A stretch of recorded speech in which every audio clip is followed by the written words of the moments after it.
If you've encountered security checks on TikTok and need to restore full access to your account, follow these steps to navigate the process effectively.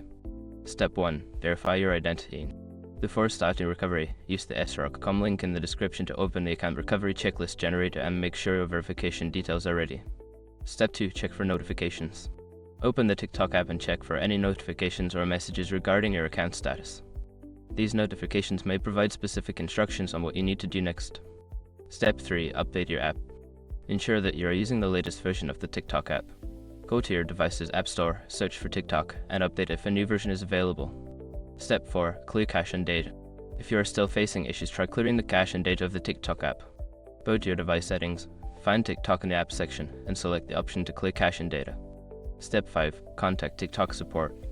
If the previous steps do not resolve the issue, reach out to TikTok support for assistance. You can do this through the app or their website, providing them with details about your account and the security checks you're facing.